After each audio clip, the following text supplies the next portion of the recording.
Hey y'all, behind me is my 1978 Datsun 280Z. I've been working on this car for about 6 years now. I bought it way back during the pandemic. And in that time, I've made some great choices that I think for restoring this car and modifying this car, and some not so great choices for resto modding this car. So if you're looking to get into an S30 chassis, we're gonna talk about why I like this platform, what I don't like about this platform, and maybe what I would have done differently if I could go back in time and either save some money or just not do certain modifications at all. So stick around. One of the best things about this car is definitely the body design language. I love the long hood. I love the kind of cockpit feel for this car. I wish that cars still look like this. The modern cars give me a very like George Jetson spaceship kind of vibe, and this thing looks fantastic no matter what angle you're looking at it from. This one needs a little bit of paint, a little bit of body work to get back to that spec, but you know, someday it'll get there. I mean, just look at this car. I love the way this car looks from a side profile, from front.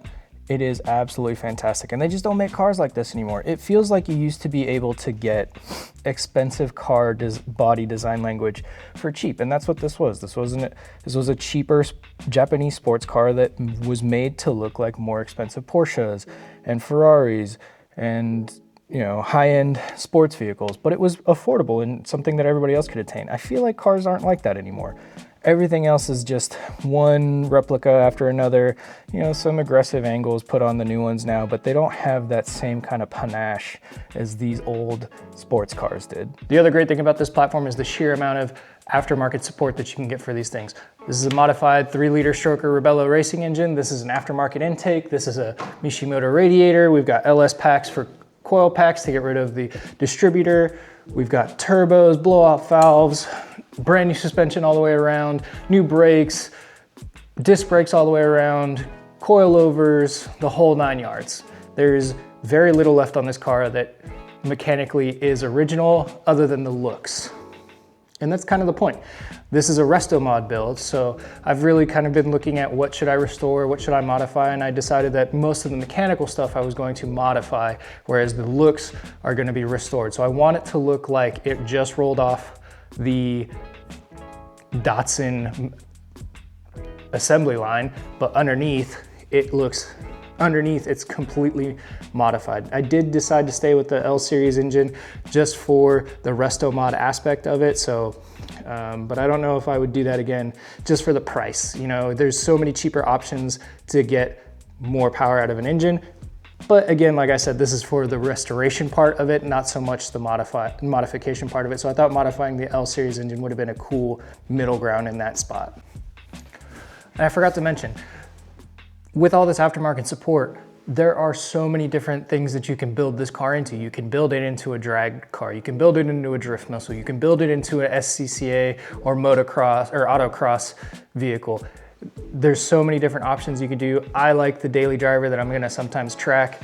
You know, I think it looks very cool and very understated. You know, the other cool thing about these cars is how lightweight they are. The curb weight for these cars is cited somewhere between 2,600 and 2,800 pounds, depending on where you find it on Google. But comparatively, if you look at the new Nissan Z, those are cited as curb weight of like 34, 35, 3,800 pounds, depending on which model you get. Now, a lot of that is all those safety features and all this other kind of stuff. But you know, who needs airbags if you just don't crash your car? I mean, check it out. I can move this car with a little bit of effort with one hand. Now, my garage is a little uphill, but still, there's no way I'm doing this with my truck. This is pretty lightweight. The other thing I really like about the S30 chassis is the community. There are so many Facebook groups out there, so many people always got an answer for you. Forum posts going back decades at this point with the same questions and same answers or the same problems that I was actually having.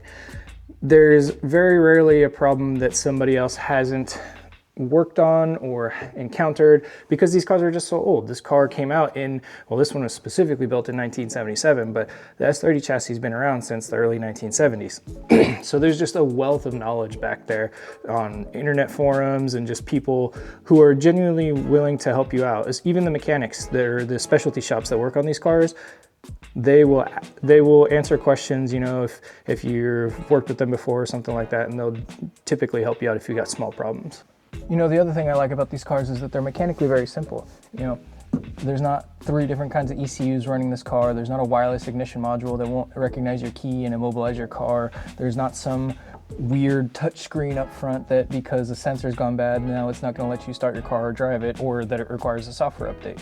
The other thing about these cars that I really like is that when they were built, they weren't really built with a bunch of like power tools in mind. Now, they did have power tools in the 70s, but I've done the majority of this work on this car with just some simple hand tools, ratchets, wrenches, hammers, you know, and if I did need a specialty tool, then I went out and bought one. I didn't have to have a whole bunch of them to work on this car. You know, as you run into a job that you need a specialty tool for, go buy that specialty tool. I've never regretted once buying a tool, so that's, you know, always good for me. But you don't have to have a really extensive tool set or toolbox or, you know, all that kind of stuff to work on these cars because they are fairly simple. All right, now that we talked about the things that I really like about this car, let's talk about some of the things that I don't like about this car.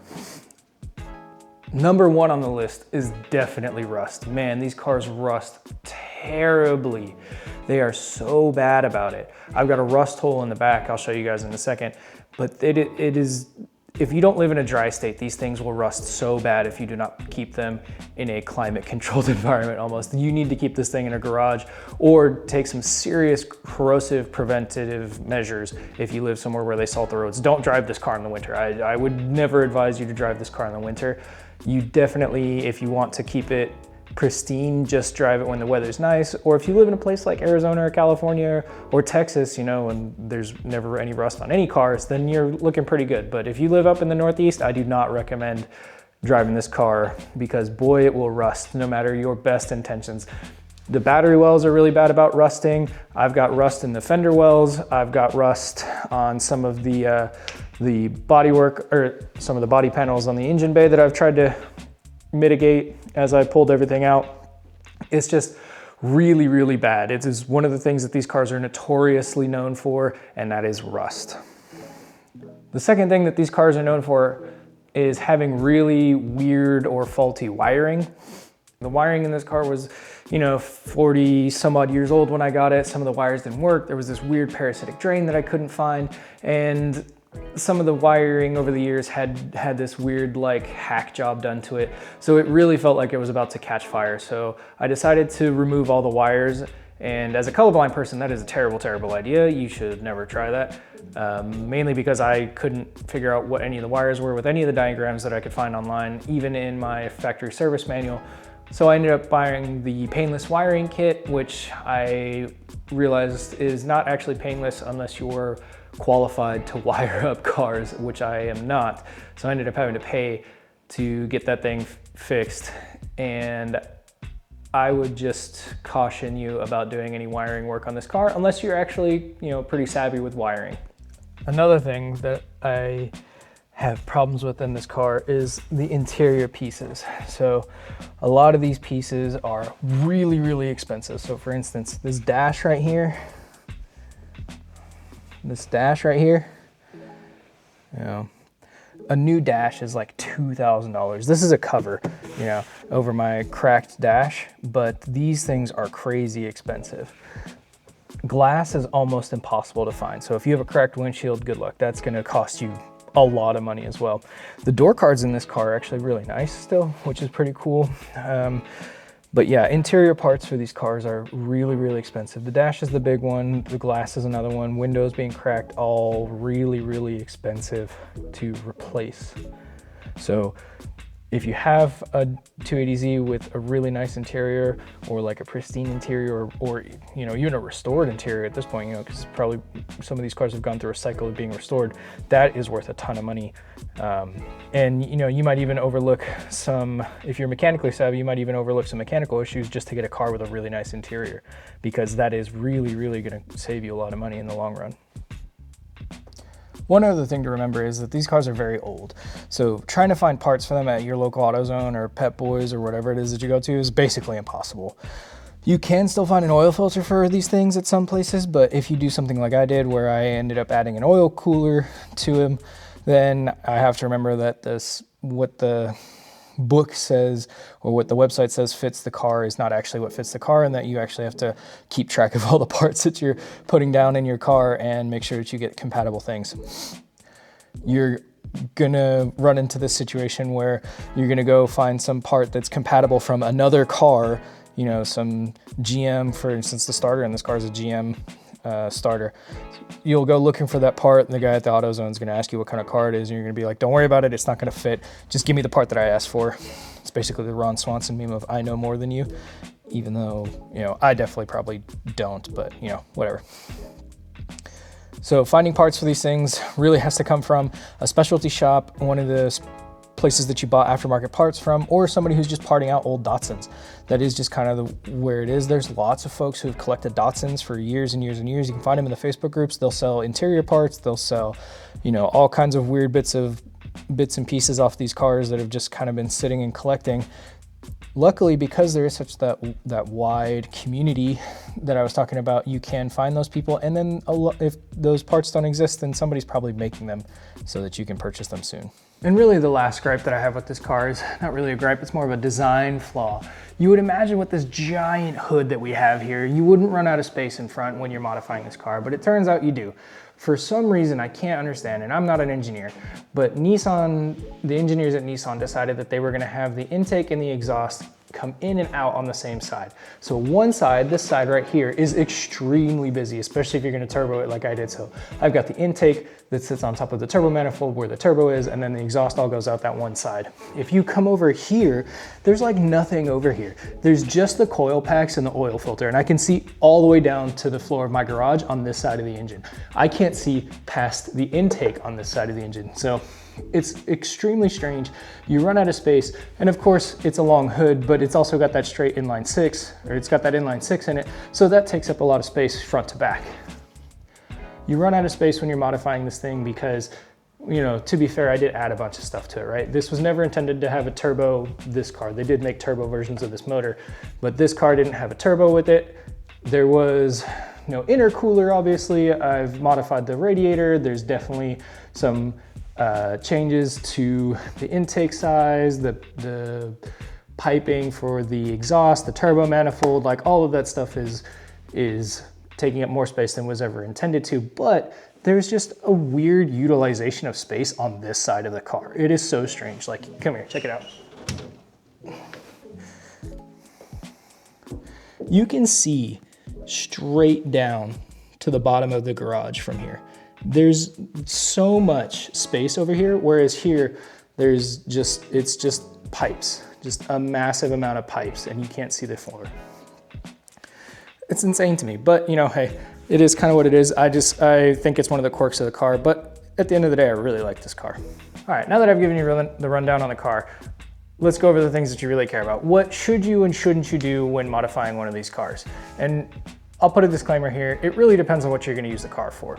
For me, as a daily street driver, you know, just kind of gonna go to Cars and Coffee, maybe take it to the track day every once in a while. There's a couple of things that I wish I had done earlier, or maybe not done at all, and some things that I had put off, but I really probably should have done. So the first thing is I really, really wish I would have just gone to the 5-lug when I was doing my suspension work. There's just not a ton of wheels available in the 4x114 stud pattern that are big enough to kind of go after the aesthetic that I'm looking for. You know, the only ones that I can get above this size really are like some TE37s that are custom, but those are gonna cost me like $3 grand. But if I had just gone to the 5-lug, then there's so many larger wheel options in the 5x114 space that it would have really been beneficial for me that when I was doing all this initial suspension work to just go straight to the 5-lug. And if you're saving up for your suspension work, just save up the extra like $500, $600, $700 and get the 5-lug conversions for these cars. The next thing that I did that I probably wouldn't do again was put a lightweight flywheel in this car. Now, to be fair, this car still needs a tune. I haven't really driven it with the lightweight flywheel in it, and I've really only kind of driven it in and out of my garage parking spot and up and down off of a trailer. But what I will say is that the lightweight flywheel does take some getting used to. I would really relate it to basically trying to drive a rotary. My buddy drives a RX-7.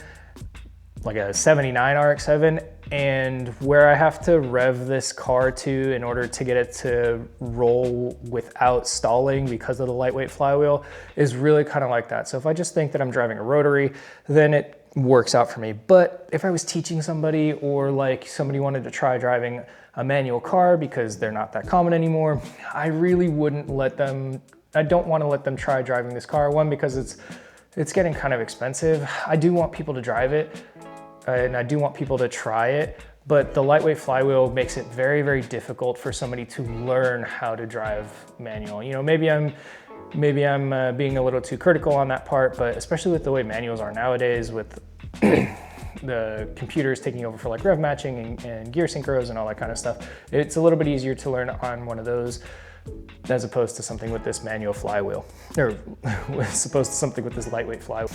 The next thing I would have done was not modify my engine when I modified it. Now, a little bit of background to that.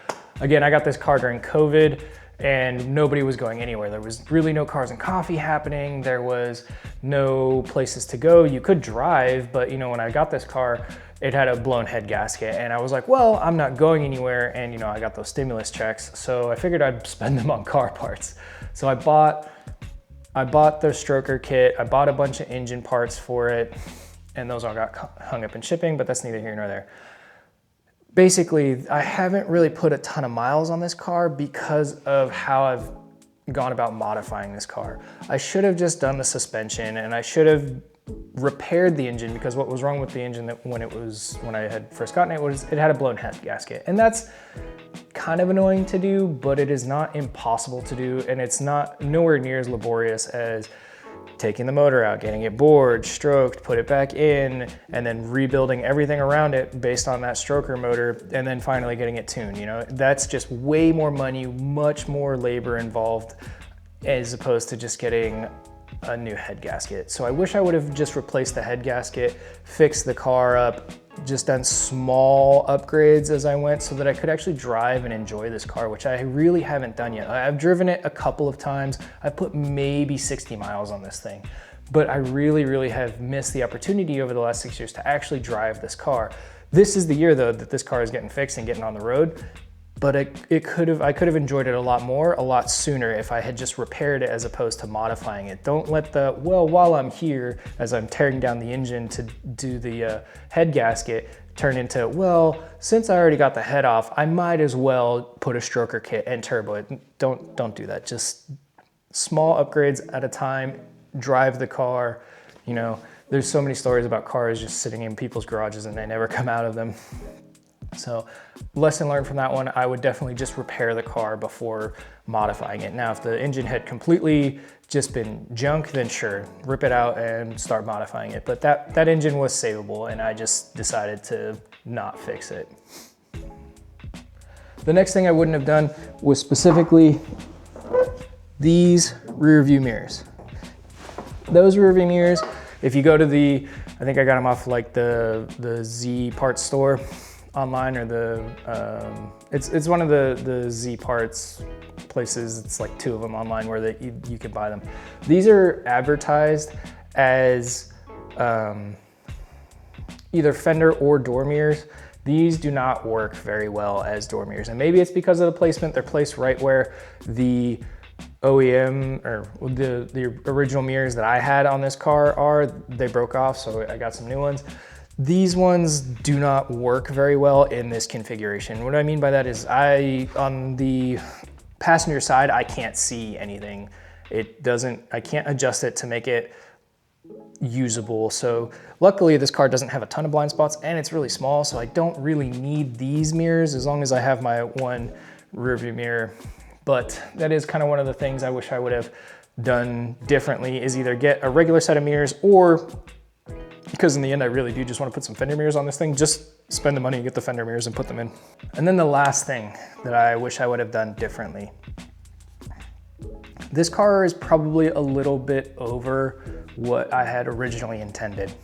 So by that, what I mean is I just wanted to take this thing to the track every once in a while. I don't think I really cared about times.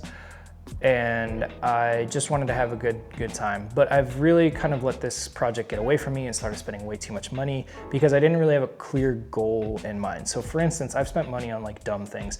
This car has 1,000cc injectors and an E85 sensor for it. So one, where I'm at, there is no E85, so I don't know why I have a flex fuel sensor. And even then, like when you actually do a lot of kind of reading, a lot of folks talk about how bad E85 is. If you're good with your maintenance and you're gonna change the oil, you know, every 1,000 miles or something like that, then, you know, you can get away with the E85, but I don't know how many miles I'm gonna put on this thing in a year. And E85 is great for doing race gas stuff, but again, how many track days am I gonna do a year? 1, maybe 2? You know, maybe this YouTube thing pops off and then I can afford to do more track days. But for the time being, this car is not gonna see a track very often, and it will see more cars and coffees than anything else. And why do I need the E85? So that was a lot of money spent that I probably didn't need to do, or I could have done later. You know, maybe when I did hit more track days, that's when I would have done the E85 sensor. But in the meantime, I didn't need that.